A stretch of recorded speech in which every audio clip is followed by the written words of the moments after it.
जय मां गुरुवर गुरुवर जय मां गुरुवर गुरुवर। समाज की गरीबी किस प्रकार मिटेगी उसे वही दिशा दे रहा है। इसके लेने के हाथ उठाओ, फोटो खिंचाओ और आपकी फोटो के हमारे पास भेज दो, आपकी गरीबी दूर हो जाएगी। समाज को दिशा भ्रमित किया जा रहा है। विदेशियों को तो लुटेरे कहा जा रहा है, और यदि हम भी समाज में उसी तरह का कार्य कर रहे हो, एक के बाद एक अपने उद्योग स्थापित करते चले जा रहे हो और कहें हम समाज का कल्याण कर रहे हैं, यह समाज में दिशा भ्रमित समाज को अनेकों धर्माचार योगाचारों द्वारा हो रहा है। एक परंपरा विकसित हो गई है, कोई योग समुद्र के जहाज पे लगा रहा है, कोई कथावाचक समुद्र के जहाज। अब एक परंपरा बन गई है कि समुद्री जहाज पर पर्यटन भी करने जाओ, कथा भी सुनो, योग भी सीखो, शराब भी पियो और मांस भी खाओ। वहीं एक तरफ योग सिखाया जाता है और एक तरफ भोगवाद की सब कुछ चीजें चलती है, नाच गाना डांस शराब सब कुछ बटती है। वही लोग एक तरफ योग सीखते हैं, बाद में जाकर के शराब पीते हैं। मुझसे जुड़े वाले हर चीज को संकल्पित कराया जाता है और संगठन के सदस्यों को सूचना देकर रखा जाता है कि यदि कभी भी देखो कि कोई भी रक्षा कवच डाले हुए व्यक्ति नशा करता नजर आता है तो उसका तत्काल रक्षा कवच उसे यह तो समझाओ कि संकल्प लेने गलती मानने के लिए तैयार हो तो एक बार माफ करो, अन्यथा उसका रक्षा कवच छीन लो।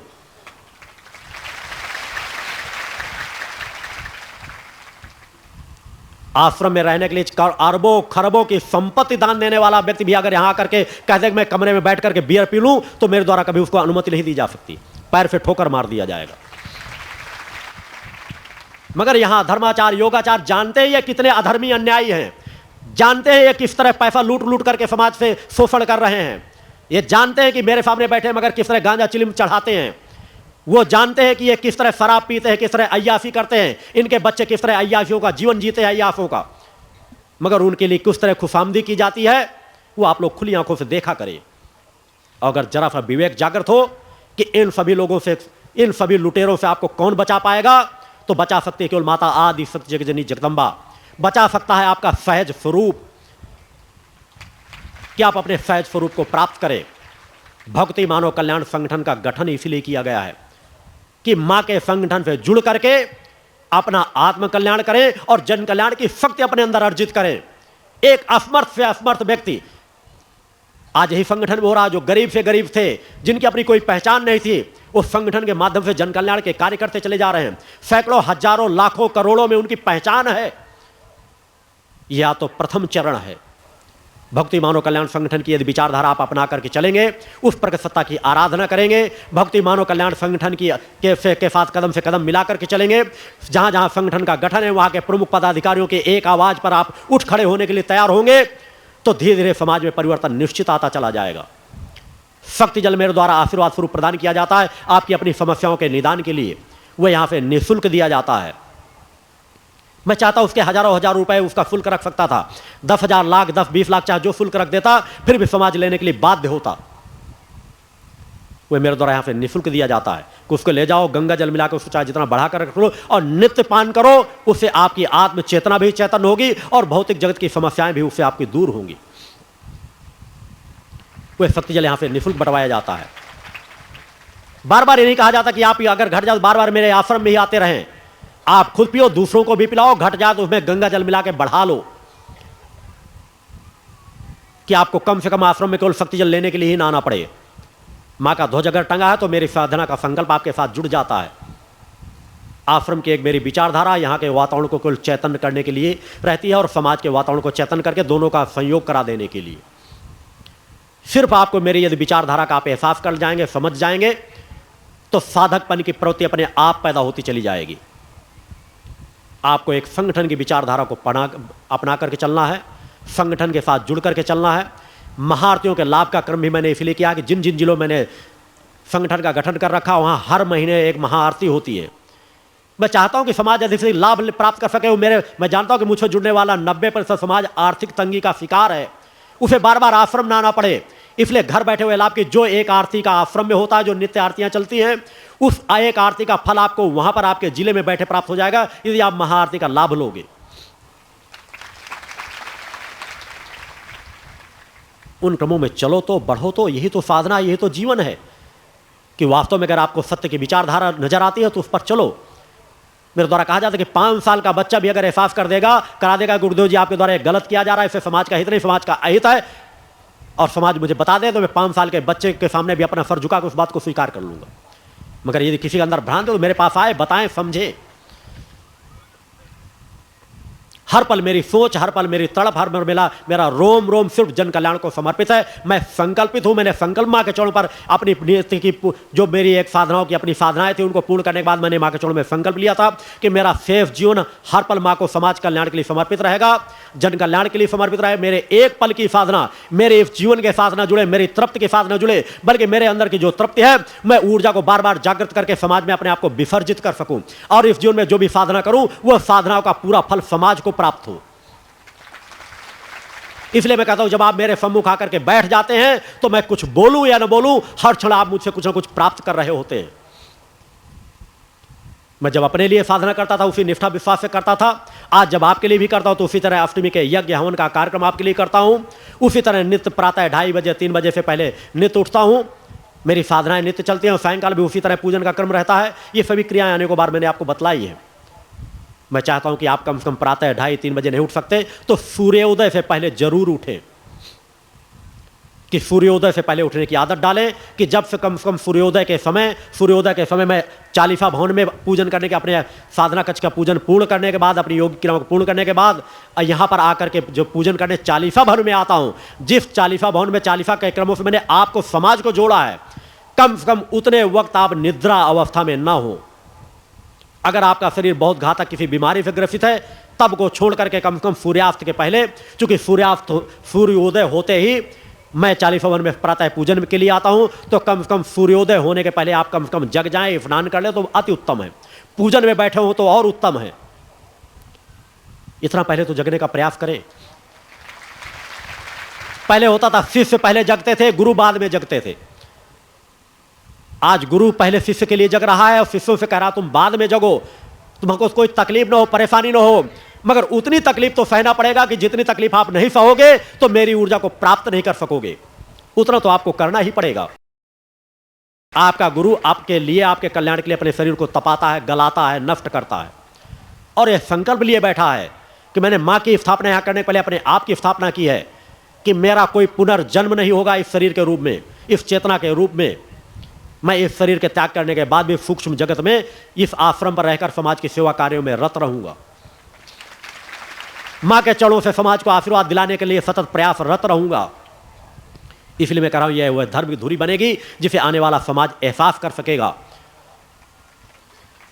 उस विचारधारा से आप लोग सौभाग्यशाली हो कि जहां पर अभी यहां पर किसी चीज का स्थायी निर्माण नहीं हुआ, उस काल में तुमको रहने के, यहां बैठने का सौभाग्य प्राप्त हो रहा है। एक अपने अंदर तड़प पैदा करो कि हमें अगर ये सौभाग्य प्राप्त हो रहा है तो हमें सौभाग्य हमारे संस्कारों से प्राप्त हो रहा है, ये हमें जन्म जन्मांतर में बराबर मिलते चले जाएं। अपने छोटे छोटे बच्चों को सही एक दिशा दो, नहीं वो नशे के शिकार होंगे, गलत मार्गों में जाएंगे, भटकाओ के मार्ग में जाएंगे। कोई नफा करेगा, कोई अय्याफी में पैसा लुटाएगा, कोई राक्षसी प्रवृत्ति के लिए जाएगा। एक रावण का वध कर देने से, एक रावण का पुतला जला देने से क्या होगा? हर महानगरों में देखो हजारों लाखों रावण बैठे हैं। सायंकाल होते ही रात्रि उनकी रंगीन होने लगती है। यही कार्य राक्षस करते थे। रात्रि हुई नहीं, दिन भर पढ़ के सोते थे, रात्रि होते ही वो उनकी चेतना जागृत हो जाती थी, और सुबह 4 बजे 5 बजे प्रातः होते ही ब्रह्म मुहूर्त में फिर जाकर के वो सो जाते थे। और वही आज तो समाज कर रहा है। पहले दुकानें खुल जाती थी 7 बजे, समाज भी गलती करता चला जा रहा है। पहले 7 बजे दुकानें खुलती थी, फिर 8 बजे खुलने गए, फिर 9 बजे, फिर आप सोचते हैं कि अगर कोई सामान मार्केट लेने जाना है, अरे तो 11 बजे के पहले तो आना ही नहीं किसी को, जाकर के मार्केट में क्या करेंगे? रात्रि को 11-11, 12-12 बजे रात तक जगेंगे, 12-1 बजे के पहले सोते ही नहीं।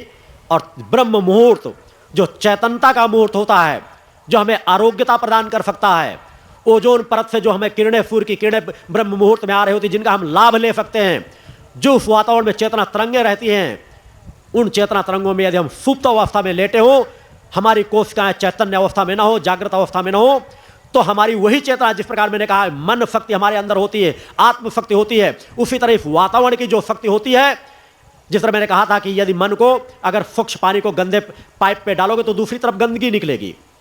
उसी तरह यदि जागृत अवस्था में उस एनर्जी को लोगे तो वह जागृत कोशिकाएं और जागृत होती चली जाएंगी, और सुप्त अवस्था में उस एनर्जी को लोगे तो वही एनर्जी आपकी कोशिकाओं को और सुप्त बनाती चली जाएगी। दृश्य से परे अदृश्य में अलौकिक क्षमताएं भरी पड़ी हैं। हमारे ऋषियों मुनियों ने चीख चीख करके इनके बारे में बताया है, इनका ज्ञान दिया है। आज तुम्हें भी उन चीजों को ग्रहण करने की जरूरत है, आत्मसात करने की जरूरत है, अपने जीवन में हर पल सुधार करने की जरूरत है। बड़ी बड़ी घटनाएं टल जाती हैं सहज भाव से, सामान्य भाव से।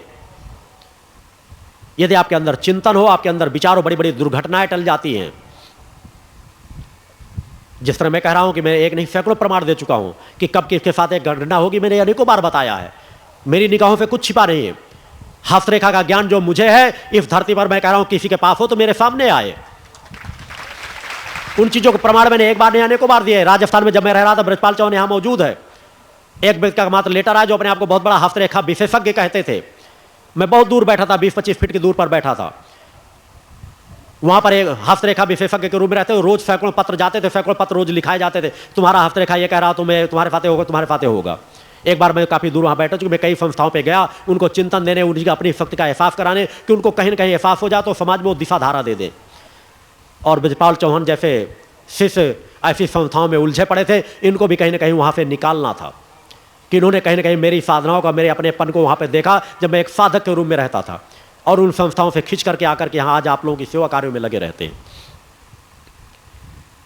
एक हस्तरेखा पर वो लिखा रहे थे, एक कि हाँ दिल्ली से किसी का पत्र गया था, एक पत्र था, हस्तरेखा को देखा, बड़ा सुंदर था। बोले बहुत सुंदर हस्तरेखा, ये तो बहुत अच्छे योग हैं, बहुत अच्छा, इसको भौतिकतावाद बड़ा सुख शांतिपूर्ण जीवन होगा, विदेश जाने के योग होंगे। बोले लिखा दो, विदेश जाने के तुम्हारे बहुत अच्छे योग हैं, गृहस्थ जीवन तुम्हारा बहुत सुखमय होगा, तुम धनवान बनोगे, बहुत अच्छे योग है। जो इन्होंने इतना कहा, मैंने तत्काल दूर से टोका। मैंने कहा रुको, जो कुछ तुम लिखाने जा रहे हो गलत लिखाने जा रहे हो। मैं जो कुछ देख रहा हूं, जबकि कम से कम 20 या 25 फीट दूर वहां कम से कम 4-5 शिष्य जो आज मेरे शिष्य हैं वो वहां पर उस संस्था में थे। मैंने कहा कि रुको, जिस चीज को तुम बहुत अच्छा कह रहा हो, मैंने कहा वह व्यक्ति सबसे बड़ा दुर्भाग्यशाली व्यक्ति है। मैंने कहा उसका पूरा गृहस्थ जीवन अशांत है। मैंने कहा उसी पत्र में, जिस पत्र को आपने फोटो निकाल करके लिखाना शुरू कर दिया, उसी में एक छोटा सा पत्र अंदर पड़ा होगा, उसको पढ़ो, उसमें देखो, शायद उसमें भी लिखा होगा। मैंने कहा यह व्यक्ति बड़ा दुर्भाग्यशाली है, विदेश जाने के योग तो छोड़ दो, इसकी पत्नी ही इसकी कभी भी हत्या कर सकती है, और यह पत्नी से अपने अशांत है, आत्महत्या करने का विचार बना चुका है। और जब पत्र खोला गया, पत्र को पढ़ा गया, तो जो जो शब्द मैंने कहा था, ब्रजपाल चौहान यहां मौजूद है, पूछ लीजिए। आज से उस समय की यह घटनाएं हैं जब मैं इन वस्त्रों को धारण नहीं करता था, केवल एक साधक के स्वरूप में रहता था। कई जगह विचरण करने गया, हरिद्वार में भी कुछ संस्थाओं को एहसास कराने गया, अपने 25-50 सदस्यों के बीच में जाकर के, कि अगर किसी के अंदर हो तो वार्तालाप करें, या मुझ मेरी शक्ति का एहसास अगर करना चाहे तो केवल दिशा पर ही बदल ले। कुछ संस्थाओं को मैंने चिंतन दिया, कुछ संस्थाओं में जाकर देखा जाकर के कि कहाँ किस तरह समाज का शोषण किया जाता है, किस तरह भावनावानों को लूटा जाता है। एक तड़प पैदा हुई कि समाज में जब तक मैं स्वतः सामने उपस्थित नहीं होऊंगा, समाज के बीच नहीं आऊंगा, समाज को दिशा नहीं दूंगा, अपनी पहचान नहीं बताऊंगा कि मैं कौन हूं, मैं किस लिए आया हूं, तब तक समाज को दिशा नहीं मिलेगी। और खुल करके इस तरह के अधर्मी अन्यायों के खिलाफ जब तक आवाज नहीं उठाऊंगा, तब तक समाज में सुधार नहीं आएगा। इस तरह एक नहीं सैकड़ों घटनाएं हैं।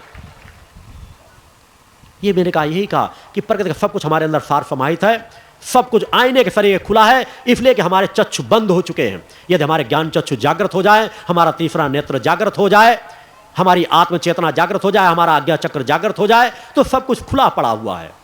हम सहजता का जीवन जिएंगे, सहजता की शक्ति हमारे अंदर आती चली जाएगी। अनेकों प्रकार की इस तरह घटनाएं आती जाती चलती चली जाती हैं। हम आप सभी पात्र, हमारे पास वर्तमान है। यदि वर्तमान हमारे हाथ में है, वर्तमान में हम सतमार्गी हैं, तो बड़ी बड़ी घटनाएं सामान्य बनकर के निकल के चली जाएंगी। इस तरह के अनेकों प्रमाण हैं, एक दो नहीं हजारों में। अगर उन चीजों बता, उस तरह के कार्य आज भी जगह जगह लाभ लोग प्राप्त करते रहते हैं, मगर उस तरह की प्रत्यक्ष घटनाओं से बचने का प्रयास करता हूं। एक दो घटनाएं नहीं, हजारों लाखों घटनाएं हैं। जब जहां चाहा गया वैसा बरसात की गई, जब जहां चाहा गया बरसात रोकी गई। मगर ये आए दिन का ये मेरा वो क्रम नहीं है कि गुरुदेव थोड़ी बरसात होने लगे, गुरुदेव जी बरसात रुक जाए। अरे प्रकृति सत्ता तो हर पल हमें मदद करती है। हमें विपरीत परिस्थितियों में कार्य करने की आवश्यकता है। संघर्षों के बीच जीवन जीने की क्रिया सीखना चाहिए। संघर्षों के बीच जीवन जीने की क्रिया को सीखें। आंधी आए या तूफान, हमें सत्य पथ पर केवल बढ़ते रहना है। सजगता के साथ, निष्ठा और विश्वास के साथ।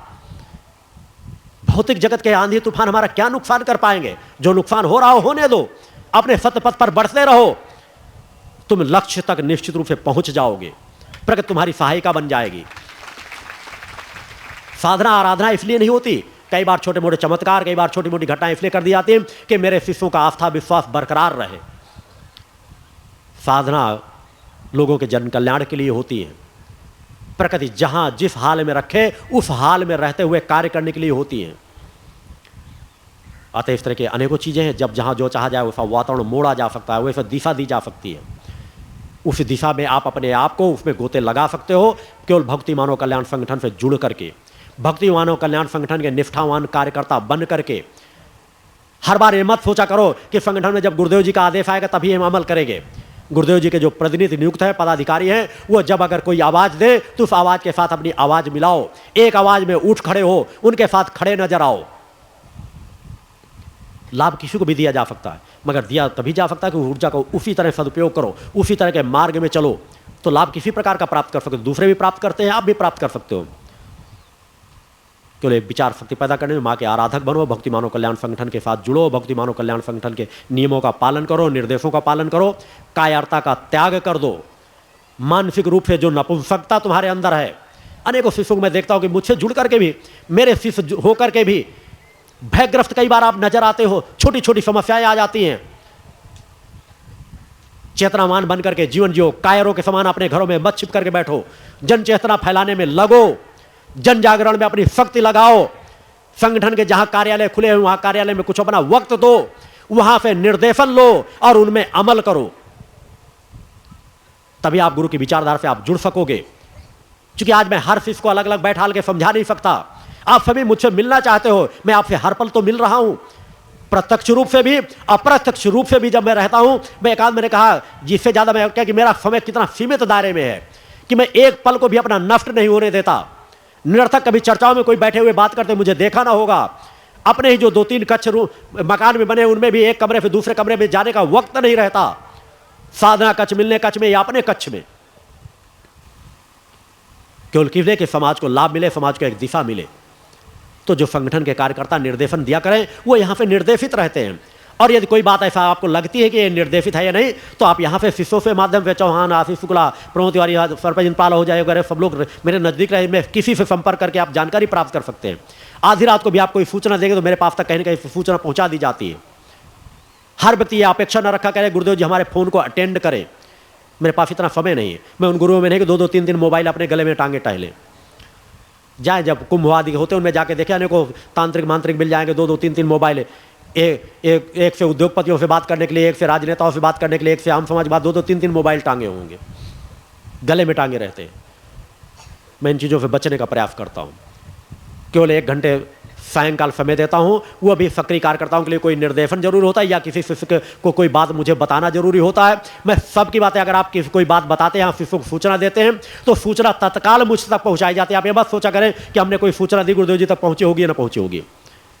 कई बार मैं फोन ऑन करा करके वहां आप लोगों की बातें, आप लोगों की समस्याएं सुन लेता हूं। आप कहते हैं गुरुदेव जी से हमको बात करा दो, सिर्फ कहते हैं भाई आप कोई बात हो तो बता दो, हम गुरुदेव जी तक पहुंचा देंगे। इसलिए मैं जानता हूं कि अगर मैं फोन उठाकर बात करने लगूंगा तो मैं जो दूसरा कार्य कर रहा होता हूं वो भी बाधित हो जाएगा और तुम फिर मुझसे 1 घंटे बात करोगे। अब वही बात 1 मिनट में आप बता दो, मुझको जो आशीर्वाद देने होता है दे देता हूं। आपके पत्र आ जाते हैं, मैं किसी भी पत्र का जवाब वापसी नहीं देता। अनेकों पत्र, गुरुदेव जी हमने 4 पत्र दिया आपको, गुरुदेव जी आप 1 पत्र का जवाब दे दें, हम इंतजार करेंगे आपके पत्र का। मेरे पत्रों का इंतजार करने की जरूरत नहीं। आपके पत्र आते हैं, मेरे पास तक ही आते हैं, मेरे द्वारा ही खोले जाते हैं। आपकी समस्याओं को मैं गहराई से ध्यान देता हूं और उनमें जितना मुझे आशीर्वाद देना होता है उतना आशीर्वाद देता हूं। मगर अगर किसी को पत्र लिखने में बैठ जाऊंगा तो मेरा वक्त इसी में निकल जाएगा। जो एक सहजता का जीवन जियो, आप अपनी समस्याएं एक चेतनावान गुरु के पास भेज देते हो, आपका कर्तव्य पूर्ण हो जाता है। यहां से क्या निर्देशन मिलते हैं उन पे केवल आपको अमल करने की जरूरत है। वर्ष में आप 1 बार आते हैं, यहां पर आकर मैंने कहा आप मुझसे मिलो या ना मिलो, मुझसे अपनी समस्याएं बताओ या ना बताओ। केवल आपने मन के अंदर समस्याएं ले ली, मां के ध्वज में, मूल ध्वज में जाकर के अपनी जो भी समस्याएं मां के चरणों में रख दो। मैं नित्य की साधना ध्वज में संकल्पित करता हूं कि जो जिस समस्याओं को लेकर के आते हैं उनकी समस्याओं के काम समाधान में जितनी मेरी ऊर्जा सहयोगी हो सके सहयोगी बने। चाहे मेरे पास आकर के बताओगे या मां के चरणों में बता दोगे, बात एक ही है। जब आप बाकी समय पर आते हो, मिलने का मैं बराबर समय देता हूं। ऐसा कोई गरीब अमीर सभी लोग आते हैं, मेरे नज़दीक आते हैं, नज़दीक उनकी समस्याएं सुनता हूँ, उनका निदान देता हूँ, जबकि मेरे लिए बड़ा कष्टदायी होता है, क्योंकि साधक बहुत सीधी सपाट बात करता है और उसी तरह की बात सुनना चाहता है। मगर कई बार लोग आ जाते हैं, एक बार नहीं 10-10 बार, गुरुजी हमारा हाथ दर्द कर रहा है, हाथ दर्द की समस्या बता दी गई, गुरुजी हमारा पेट दर्द कर रहा है, गुरुजी हमारा सर दर्द कर रहा है, गुरुजी हमारे पैरों में जलन होती है। अरे एक बार बता दो तुम्हारे शरीर को कष्ट है, और उस तरह बता दो फिर हमारे बेटे के साथ ऐसा हो रहा है, फिर हमारे पड़ोसी के साथ ऐसा हो रहा है, फिर एक के बाद एक। मैं क्या कह रहा हूं वो सुनते ही नहीं, कई बार सर दर्द हो जाता है। मैंने कहा वो समस्याएं, उनका सर दर्द दूर हो या ना दूर, मेरा सर दर्द जरूर करने लगेगा। अनेकों बार फिर सुनते रहते हैं कि 10-10 बार समझाया जाता। मैं क्या कह रहा हूं उनको, वो कम सुनेंगे, एक के बाद एक दूसरी समस्या, एक समस्या गई, दूसरी समस्या, दूसरी, तीसरी समस्या। मैं क्या बता रहा हूं वो उनके पल्ले कम पड़ता है। फिर भी प्रयास करता हूं कि मेरे पास जबकि इतना साधनात्मक व्यस्तता होती है, 1 घंटे 2 घंटे 3 घंटे जितने सदस्य आते हैं उनको मिलने का समय निश्चित रूप से देता हूं।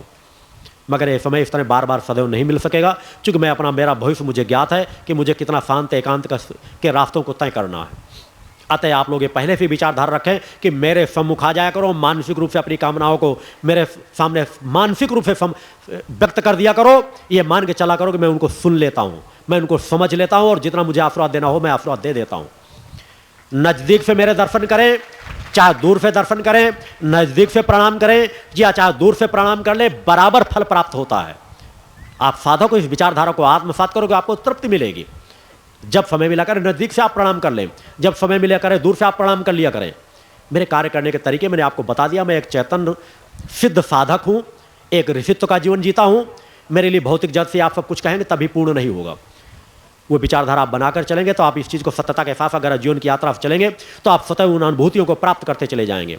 आपको एक न एक दिन, आप में से जहाँ आज अनेकों लोगों को एहसास है कि जहाँ मैंने फिर बताया था कि माँ की छवि में मैंने अपनी छवि, अगर मैं कहता हूँ कि मेरे हृदय में हर पल माँ की छवि स्थापित रहती है, तो वही एहसास मैंने माँ की हृदय पर भी अपनी छवि की स्थापना करके एहसास कराया था कि देखना ये कमलेश गुप्ता वगैरह से मिल लें। उनको मालूम, मैंने 7वें महाशक्ति में दिखाया था कि इतने समय पर माँ की छवि पर देखना कि माँ के हृदय पर मेरी स्पष्ट छवि तुमको नजर आएगी।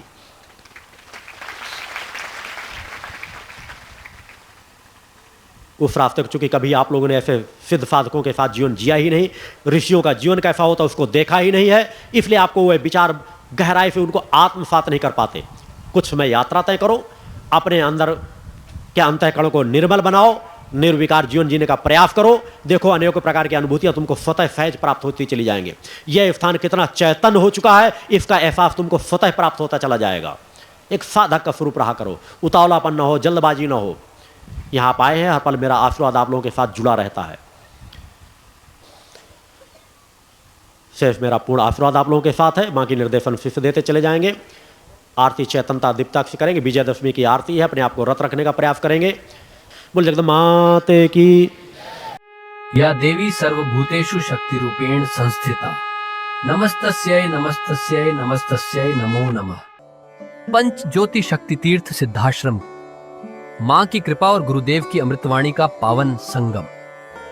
एक ऐसी पवित्र भूमि जहां मां भगवती की ज्योति हर दिल को रोशन करती है, जहां परमहंस योगीराज श्री शक्तिपुत्र जी महाराज के चरणों में बैठकर हर मन की पुकार सुनी जाती है। पंच ज्योति शक्ति तीर्थ सिद्धाश्रम, जहां हर कदम पर साधना, हर सांस में भक्ति और हर पल में जन कल्याण की सुगंध बिखरती है। आओ इस अलौकिक यात्रा में शामिल हो और देखो कैसे एक आश्रम ने करोड़ों जीवन को बदला। युगवंदनीय धर्म सम्राट, युग चेतना पुरुष सद्गुरुदेव परमहंस योगीराज श्री शक्तिपुत्र जी महाराज के पावन चरणों में कोटि कोटि नमन, वंदन और प्रणाम। उनकी कृपा से एक ऐसी पवित्र स्थली का सृजन हुआ जो तप, योग, ध्यान और साधना का स्वर्णिम केंद्र है। यह है मध्य प्रदेश के शहडोल जिले की ब्योहारी तहसील में बसा पंचज्योति शक्ति तीर्थ सिद्धाश्रम, जिसकी नींव परम पूज्य गुरु वर्षरी ने 23 जनवरी 1997 को रखी। तब से यहाँ माँ भगवती की अखंड ज्योति जल रही है और 15 अप्रैल 1997 से श्री दुर्गा चालीसा का अखंड पाठ अनंत काल तक जन जन के कल्याण के लिए गूंज रहा है।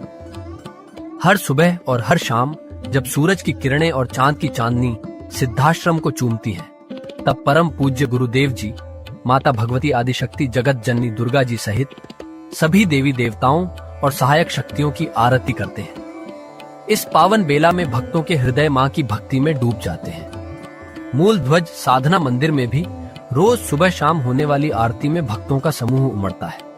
यहाँ हर मन की पीड़ा मिटती है, हर शरीर को शांति मिलती है और हर आत्मा को सुख, शांति व समृद्धि का आशीर्वाद प्राप्त होता है। परम पूज्य गुरुदेव की कृपा ऐसी कि वे रोज सुबह और शाम भक्तों से निःशुल्क मिलते हैं। मां के भक्त और गुरुदेव के शिष्य अपने मन की बात उनके चरणों में रखते हैं और बदले में समाधान व आशीर्वाद पाते हैं। अब तक 1 करोड़ से ज्यादा भक्त गुरुदेव से मिलकर उनके मार्गदर्शन से जीवन की राह पा चुके हैं। गुरुदेव की वाणी ऐसी कि सुनते ही मन में संकल्प जागता है। उनके आशीर्वाद से करोड़ों लोग नशे और मांसाहार से मुक्त होकर चरित्रवान और चेतनावान जीवन जी रहे हैं। हर दिन सैकड़ों लोग नशा छोड़ने की प्रेरणा लेने सिद्धाश्रम धाम पहुंचते हैं। पूज्य गुरुदेव के 20 लाख से अधिक दीक्षा प्राप्त शिष्य आज के अधर्म और अन्याय के दौर में भी मां की ज्योति से अपने घरों को आलोकित करते हैं। वे साधनात्मक जीवन जीते हुए आत्म कल्याण और जन कल्याण के पथ पर चल रहे हैं। क्या यह चमत्कार नहीं? सिद्धाश्रम धाम में पिछले 28 वर्षों से मां अन्नपूर्णा भंडारा चल रहा है, जहां सुबह शाम हजारों भक्तों को स्वादिष्ट और पवित्र भोजन मिलता है। और सुनो, यहाँ ठहरने की व्यवस्था भी पूरी तरह निःशुल्क है। क्या ऐसी जगह कहीं और मिलेगी जहां हर सुविधा मां की कृपा से मुफ्त हो? सिद्धाश्रम धाम की पावन सरिता के तट पर बनी त्रिशक्ति गौशाला देखकर भक्तों का मन आनंद से भर जाता है। हर महीने शुक्ल पक्ष की अष्टमी को गौ सेवा समर्पण दिवस मनाया जाता है, जब परम पूज्य गुरुदेव और पूजनीय शक्तिमयी माता जी अपने हाथों से गायों को रोटी खिलाते हैं। यह दृश्य देखकर हर भक्त का हृदय गदगद हो उठता है। गौशाला के पास ही स्वामी श्री राम प्रसाद आश्रम जी महाराज की समाधि मन को शांति देती है और पास ही दानवीर गुफा स्थल हर किसी को असीम शांति का अनुभव कराता है। हर साल शारदीय नवरात्र में सिद्धाश्रम धाम में शक्ति चेतना जनजागरण शिविर का भव्य आयोजन होता है। लाखों भक्त यहाँ योग, ध्यान और साधना सीखते हैं, गुरुदेव के चेतनात्मक चिंतन को सुनते हैं और मां की अलौकिक आरती का आनंद लेते हैं। मां की कृपा और गुरुदेव का आशीर्वाद पाकर हर भक्त धन्य हो उठता है। 23 जनवरी सिद्धाश्रम स्थापना दिवस एक और पावन अवसर है। इस दिन अखिल भारतीय सिद्धाश्रम दौड़ प्रतियोगिता, योग भारती सामूहिक विवाह और शाम को सुर संध्या व कवि सम्मेलन का आयोजन होता है। क्या मजा है जब भक्ति और संस्कृति का ऐसा संगम देखने को मिलता है। सिद्धाश्रम धाम का जनसंपर्क कार्यालय हर जानकारी का खजाना है। यहाँ से मासिक सिद्धाश्रम पत्रिका और साप्ताहिक संकल्प शक्ति अखबार मिलता है, जिसमें गुरुदेव की ऋषिवाणी और प्रेरक लेख पढ़ने को मिलते हैं। और हाँ, यहाँ माँ के प्रसाद के रूप में शक्ति जल भी निःशुल्क मिलता है। इस शक्ति जल ने करोड़ों लोगों को नशे और बीमारियों से मुक्त कर चेतनात्मक ऊर्जा दी है। क्या यह माँ की कृपा नहीं? जन कल्याण का एक और अनुपम उदाहरण है निःशुल्क वस्त्र सहायता केंद्र, जहां लाखों जरूरतमंदों को कपड़े दिए गए हैं। यह सिलसिला आज भी अनवरत चल रहा है। सिद्धाश्रम धाम में पौधारोपण का भी बड़ा काम होता है। परम पूज्य गुरुदेव जी महाराज एवं पूजनीय शक्तिमयी माता जी स्वयं समय समय पर पौधारोपण करके पर्यावरण को बढ़ावा देते हैं। सिद्धाश्रम धाम में अनेक प्रकार के फल, फूल और औषधियों के हजारों पेड़ों की हरियाली देखकर मन प्रसन्न हो जाता है। सिद्धाश्रम धाम में विभिन्न प्रकार की हरी सब्जियां उगाई जाती हैं, जो निःशुल्क चल रहे मां अन्नपूर्णा भंडारे में प्रयोग की जाती है। परम पूज्य गुरुदेव जी ने मानवता, धर्म रक्षा और राष्ट्र रक्षा के लिए 3 धाराएं बनाई हैं। भगवती मानव कल्याण संगठन, पंचज्योति शक्ति तीर्थ सिद्धाश्रम और भारतीय शक्ति चेतना पार्टी 15 मार्च 1995 को बने। भगवती मानव कल्याण संगठन के 1 लाख से ज्यादा कार्यकर्ता नशा मुक्त, चरित्रवान और परोपकारी समाज बनाने में जुटे हैं। संगठन का नशा विरोधी आंदोलन इतना प्रभावी है कि पिछले कुछ सालों में 2000 से ज्यादा अवैध शराब माफियाओं पर कार्रवाई हुई। संगठन के समर्पित और कर्मठ कार्यकर्ता दिन रात इस मिशन में लगे हैं। Siddhashram Ayurveda and food products के जरिए शुद्ध दवाएं और खाद्य पदार्थ बनाए जाते हैं। इन्हें लेने या व्यापार के लिए एजेंसी पाने के इच्छुक लोग संपर्क कर सकते हैं। आओ सिद्धाश्रम की इस पावन यात्रा का हिस्सा बनो। यहाँ माँ का अखंड गुणगान सुनो, साधना में डूबो और परम पूज्य गुरुदेव के दर्शन कर जीवन को धन्य करो। भगवती मानव कल्याण संगठन तुम्हें मानवता, धर्म और राष्ट्र की सेवा में शामिल होने का सादर न्योता देता है। जय माता की, जय गुरुवर की।